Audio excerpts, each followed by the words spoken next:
This is One-on-One. We're pleased to be joined by Dr. Marek Rusinkiewicz, is the Dean of College of Computing Sciences at the New Jersey Institute of Technology. Good to see you, Doctor. Good to see you. You're here to talk about cyber security, cyber protection. Let me ask you, the whole situation with Sony Entertainment, the hacking of it, you're not surprised by that?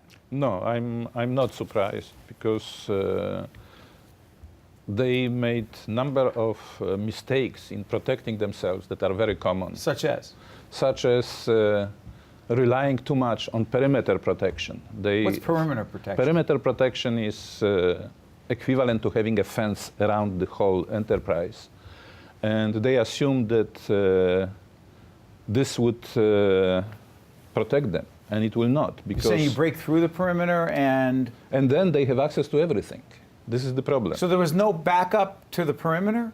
No, there is no division of the perimeter. Imagine that you have a fence around the Newark airport. Yes. And this does not mean that anybody who gets through the fence can access everything, go and fly a plane. And the same thing is with the cyber protection. If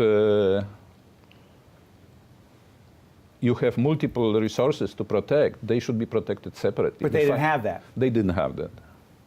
So for the rest of us, right? Here's what's interesting. I was curious about this. So I say, okay, so people react to the whole Sony situation. We say, okay, we don't want that to happen to us. Other businesses don't want to happen to their businesses.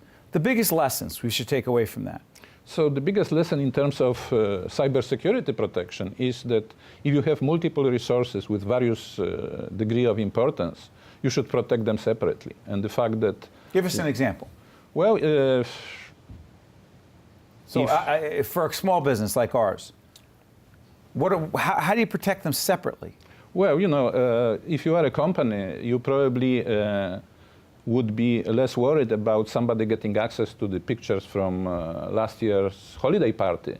Okay. But you would be more worried if somebody gets access to your I don't have to get our payroll information. Yes. Right. Or if you are a company that produces something, you don't want to the bad guys to get access to your plans for the future and technology that you are developing. Absolutely. Or our list of, or not only our funders, because we disclosed that publicly, but all the names of the people and all the history of the notes of all the meetings we have with all those funders.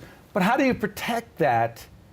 You're saying protect that separately as opposed to one, believing that you have one system of protecting everything?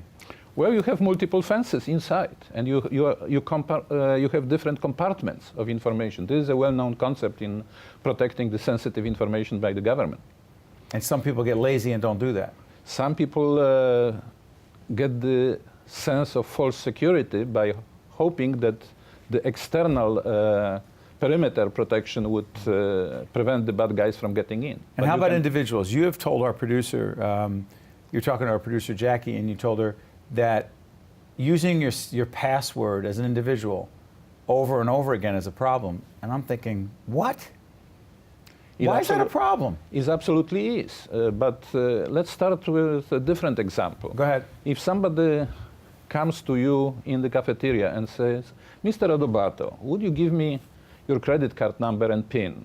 And by the way, I want to also verify your address and the maiden name of your mother.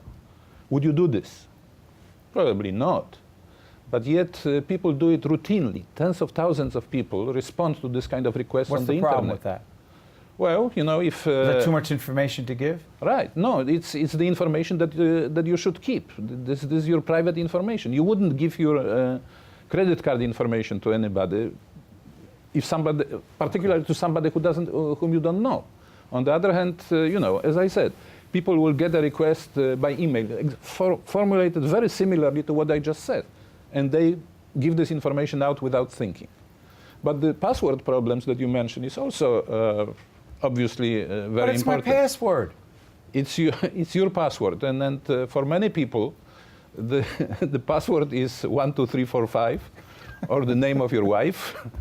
And I don't even want to say how guys know that. But it's, you're saying change it?